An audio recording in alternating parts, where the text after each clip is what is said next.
दिव्या बेहोश थी, काफी खून बह रहा था, लेकिन उनकी सांसें चल रही थी। 5 अप्रैल की रात ऑटो स्टॉपर नहीं था, जिसके कारण जब दिव्या ने खिड़की पर भार डाला तो खिड़की अपने आप बंद होने के बजाय खुल गई। कई ऐसी रिपोर्ट्स थी कि वो दुबई में दाऊद इब्राहिम की पार्टीज में शामिल भी हुई थी। 5 अप्रैल 1993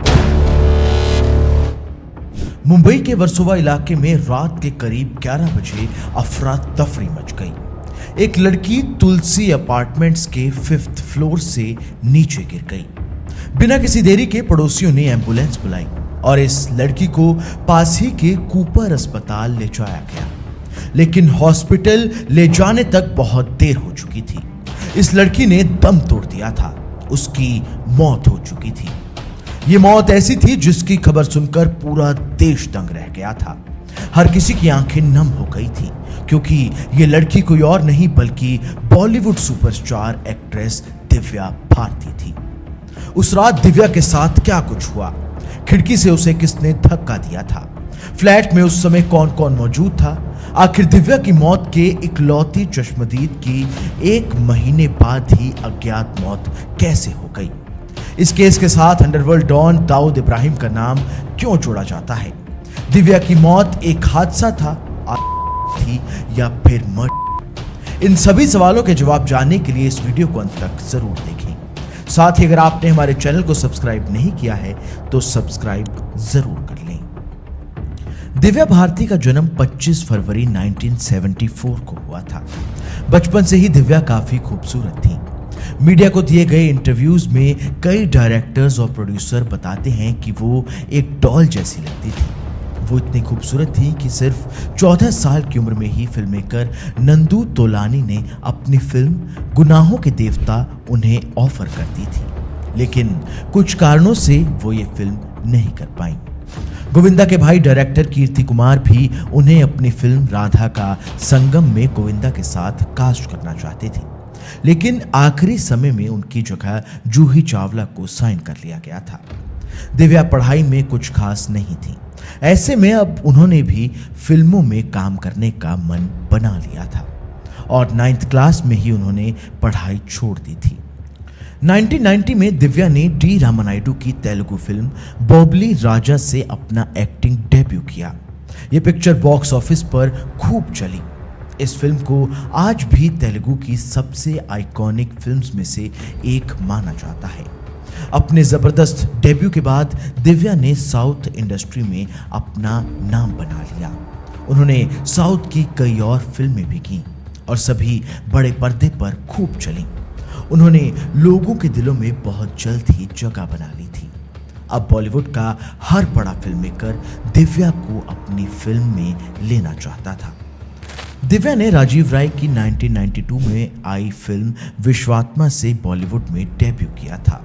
इसी साल दिव्या डेविड धवन की फिल्म शोला और शबनम में गोविंदा के साथ भी नजर आईं। ये फिल्म एक बड़ी हिट थी। इसी साल उन्होंने शाहरुख और ऋषि कपूर के साथ दीवाना फिल्म में भी काम किया था। ये भी एक बड़ी हिट थी। सिल्वर स्क्रीन पर उन्हें काफी तेजी से सक्सेस मिल रहा था। सिर्फ 19 साल की उम्र में 21 फिल्में कर दिव्या बॉलीवुड की टॉप एक्ट्रेसेस में गिनी जाने लगी थी। मीडिया रिपोर्ट्स की माने तो उनका यही सक्सेस कई लोगों को चुभने लगा था। इंडस्ट्री के कई लोग उनसे जलने लगे थे। अर्ली सक्सेस के अलावा दिव्या की लव लाइफ भी हमेशा चर्चाओं में रहती थी।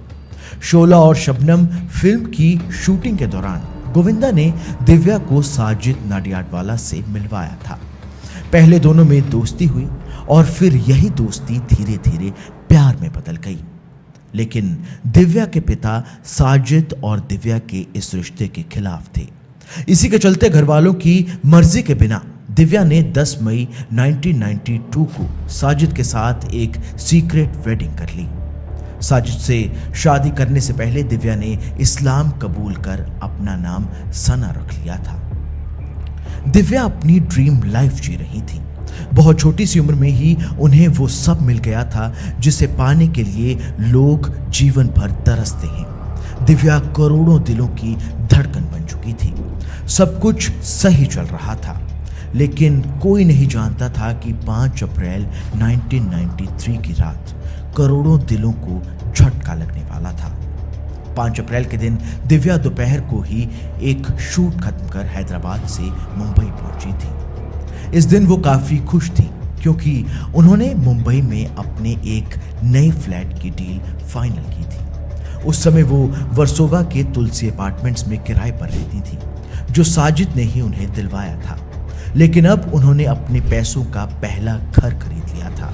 वो जल्द ही अपने इस सपनों के घर में शिफ्ट होने वाली थी, लेकिन उस घर में कदम रखना दिव्या के लिए महज एक सपना ही बनकर रह गया। 5 अप्रैल की शाम उन्हें फैशन डिजाइनर नीता लुला का कॉल आया। नीता आंदोलन फिल्म की ड्रेस को फाइनल करने के लिए दिव्या से मिलना चाहती थी। दिव्या और नीता काफी अच्छी दोस्त भी थी। ऐसे में दिव्या ने शाम को नीता को अपने घर ही बुला लिया। नीता अपने पति श्याम लुला के साथ दिव्या के घर करीब रात के 10 बजे पहुंची। इसके बाद दिव्या, नीता और उनके पति श्याम ड्राइंग रूम में बैठकर शराब पीने लगे। घर में उस समय नौकरानी अमृता भी मौजूद थी, जो दिव्या को बचपन से ही जानती थी। उस समय वो मेहमानों के लिए किचन में खाना बना रही थी। इसी दौरान करीब 11 बजे दिव्या उठकर किचन में गई। दिव्या के फ्लैट में किचन के बाहर ही एक 12 इंच की खिड़की थी। दिव्या अक्सर वहां बैठा करती थी, लेकिन उस रात उनका बैलेंस बिगड़ गया और वो 5वें फ्लोर से सीधा नीचे जा गिरी। इसी दौरान नौकरानी तेज तेज चिल्लाने लगी। तभी ड्राइंग रूम में बैठे नीता और श्याम भी भागकर नीचे चले गए। दिव्या बेहोश थी, काफी खून बह रहा था, लेकिन उनकी सांसें चल रही थी। बिना किसी देरी के दिव्या को पास के कूपर अस्पताल ले जाया गया, लेकिन वहां पहुंचते ही उन्हें डेड घोषित कर दिया गया। दिव्या की मौत की खबर सुनकर पूरे देश की आंखें नम हो गईं।